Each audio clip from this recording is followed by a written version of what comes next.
વડોદરાની તો લોકસભાની ચૂંટણીને લઈ ભાજપે હવે તબક્કાવાર સેન્સ પ્રક્રિયા શરૂ કરી દીધી છે અને તેના જ ભાગરૂપે ભાજપના નિરીક્ષકોની ટીમ આજે વડોદરા પણ પહોંચી છે। મુખ્ય નિરીક્ષકો તરીકે ઉર્જા મંત્રી જયનારાયણ વ્યાસ, દંડક પંકજ દેસાઈ સહિત દર્શનાબેન વાઘેલાને નિમણૂક કરાયા છે। વડોદરામાં 350થી વધુ હોદ્દેદારોની સેન્સ પ્રક્રિયા હાથ ધરાશે, જેમાં હોદ્દેદારો સહિત કાર્યકર્તાઓના મંતવ્યો લેવામાં આવશે। ટોળાશાહી પ્રદર્શન ન કરવા અંગે પ્રદેશ ભાજપે ટિકિટ વાંચકોને ચેતવણી પણ આપી છે। મહત્વનું છે કે વડોદરા બેઠક પર આયાતી ઉમેદવાર મુકાય તેવી પ્રબળ શક્યતાઓ હાલ વર્તાઈ રહી છે।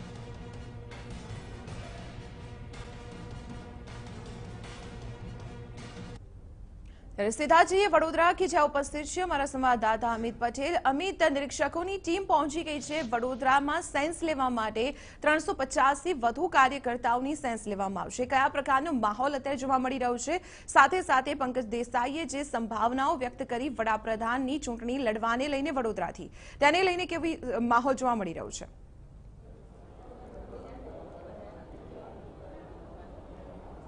બિલકુલ દીપાલી, આપણે જણાવી દઉં કે જે વડોદરા લોકસભા બેઠક માટે કોંગ્રેસે પોતાના ઉમેદવારની જે નામની જાહેરાત કરી દીધી હતી, ત્યારબાદ હવે ભારતીય જનતા પાર્ટીના નિરીક્ષકોએ સેન્સ લેવાની પ્રક્રિયા અત્યારે હાલમાં શરૂ કરી છે।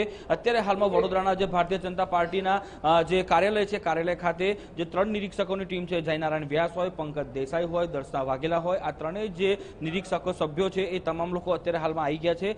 શહેરવાડી વિસ્તાર જે વિધાનસભા બેઠક છે તેનાથી શરૂઆત કરવામાં આવી છે અને લગભગ શહેરવાડીના અલગ લગભગ 40 થી 45 જેટલા જે ટિકિટ વાંચકો છે તેઓને અત્યારે હાલમાં સાંભળવામાં આવશે। આપ જોઈ રહ્યા છો આ દ્રશ્યોમાં કે જે પ્રકારે અત્યારે હાલમાં તેઓની જે સેન્સ લેવાની પ્રક્રિયા અત્યારે હાલમાં શરૂ થઈ ગઈ છે। હું તમને અન્ય દ્રશ્યો બતાવું જે વેટિંગમાં છે, જે તમામ લોકો ભારતીય જનતા પાર્ટીના નેતાઓ હોય, કાર્યકરો હોય, આ તમામ જે ચહેરાઓ છે વેટિંગમાં છે, તેઓ પણ ક્યાંક ને ક્યાંક પાર્ટી માટે પોતાનું યોગદાન આપવા માટે અત્યારે હાલમાં અહીંયા ઉપસ્થિત થયા છે અને આ તમામ ટિકિટ વાંચકો છે જેઓનું અત્યારે હાલમાં ધીમે ધીમે જે પ્રકારે કામગીરી આગળ જતી જશે તેમ તેઓનો નંબર પણ આવતો જશે અને તેઓની પણ જે વાત છે એ પાર્ટીના નેતાઓ દ્વારા સાંભળવામાં આવશે, નિરીક્ષકો દ્વારા સાંભળવામાં આવશે। જ્યાં સુધી વાત છે હવે પીએમ નરેન્દ્ર મોદીની વડોદરાથી ચૂંટણી લડવા માટેની, તો 100% TV9 પણ એ શક્યતા વ્યક્ત કરી હતી અને અત્યારે હાલમાં પંકજ દેસાઈ જે નિરીક્ષક છે તેમણે પણ આ શક્યતા વ્યક્ત કરી છે કે પીએમ મોદી ફરી એક વખત વડોદરા લોકસભા બેઠક પરથી ચૂંટણી લડે તેવી શક્યતા છે અને તેઓએ એટલે સુધી કહી દીધું કે 7 લાખ મતોથી પીએમ મોદી જો વડોદરા બેઠક પરથી લડે તો 7 લાખ મતોથી